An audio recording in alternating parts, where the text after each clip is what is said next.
Today on Midday at 12:30, the CEO and founder of Blessed to Bless Somebody Else Incorporated is here to encourage the youth of our community to stay lit by way of a youth awareness and empowerment event.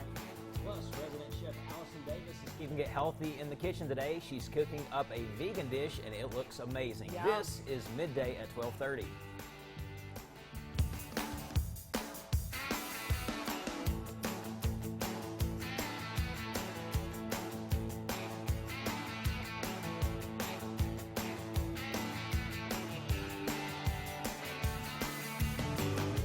Good afternoon, and thanks for joining us on Midday at 12:30. I am Lyssa, hi, in for Amber Freeman.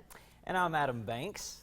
Welcome, Adam Banks. It's so good to see you again. You know, when I see your name on the teleprompter, it's got a unique spelling, Lyssa. It is. L-Y-S-S-A. Well, I want to know, what's the unique story behind that spelling? Well, it is a unique story, actually, and I've never told this story. So it used to be, I was born with the spelling L-I-S-A. Mm-hmm. And so my mother was not, you know, a hippie that came up with this unique spelling. It was L-I-S-A. Okay. And I was a singer. I became a singer in early 90s. Yeah. I was trying to be a country music singer. That's so cool. And there was a female vocalist, Lyssa Stewart, I think was her name. Uh-huh. And she was already up and coming too. Mm-hmm. So my management team wanted to change the spelling of my name, and my manager's wife came up with L-Y-S-S-A, and here I am. And there you are. Yeah. It's great. You know, I have always been envious of the people who have first and middle names that go together. Yeah. You know, like Billy John, Billy Jack, David Jeff. What's your middle name? Neil. Adam Neal. So, yeah, and if I hear that, it's usually me getting in trouble by my mom. Like, that's the only person that calls me Neil, and probably the only person up till now that knew that. That was my middle name. That's so funny. Well, and you were even asking me, you know, do people call you Liza? That's what you were asking. Yeah, does people that's what I thought your name was at first, was Liza, and then I was like, Lyssa, that's such a unique spelling, but the fact that you wanted to be a country star, I'm finding out more and more about you.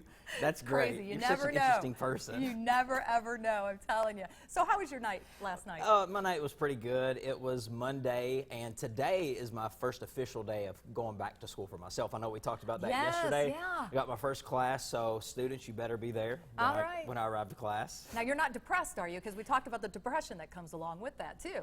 To me, it's always the build-up. Uh-huh. It's the anxiety of just going. Now that today's here, I mean, you got to hit the ground running, so there's no time to be depressed. Right, that's true. And you know, I was thinking about you last night too. I was like, you know, because I go home, I have 2 kids, you know, and it's feed the kids, it's do homework, it's do that. And I got thinking about Adam for a moment. I was like, what does Adam do in the evenings with his time? You know, I mean, what do you do? A lot of people do wonder what I do because I look like I live a very lavish life on social media, which is, we all know social media is fake, right? So what you see on social media is not real. But for me, like last night, for instance, just to walk you through my day, I went to a station meeting for the radio show.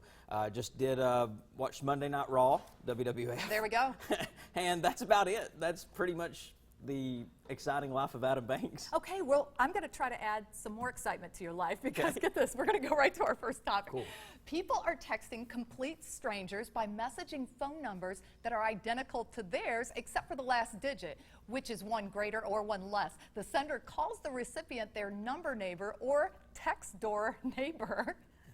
The hope is to find a modern-day pen pal and to forge a digital connection. But the result of blindly texting random people has produced mixed results, you think?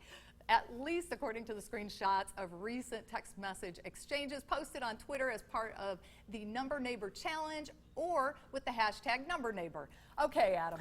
Confess, and I'm putting you on the hot seat right now. Have you done this? I have not done this, but have we forgotten the days when people told us not to talk to strangers on the internet? Right, I know. Where is those days gone? I mean, really. That was pounded into our head, and now here we are, 2019, we're texting random numbers. It's the same thing. We don't know who we're texting. I know, but you know what? It does sound kind of fun. It does. It does, and you never know what could happen from that. Right. You can meet the love of your life. Right. You can meet your future best friend. Right. I mean, you can meet a crazy person, too.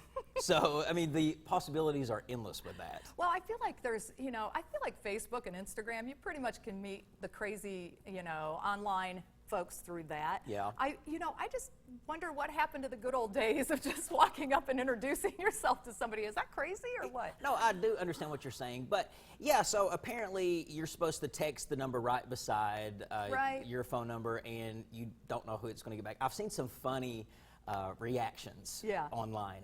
One person texted back and said, "Hey, this is cool, but I would appreciate it if you would quit texting me." And he sent a selfie of himself, and it was Barack Obama. Oh, so no. I don't know how real that was, Right. but you don't know who you're going to get. So if you're in the area code, let's say you're in Lexington and you're doing this, you could be texting, and Calipari might send you back a selfie and say, "Hey, this is cool, but stop texting me." I don't know. It seems so crazy to me. I don't know. I don't even know my real neighbors, like where I live in my neighborhood.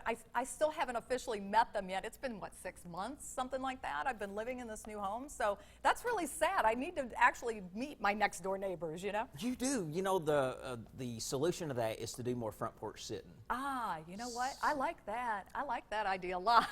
Sit on the front porch, you'll get to know your neighbors. Exactly. Well, and we'll be coming up right after this. We have more. Keep it right here. You're watching Midday Kentucky.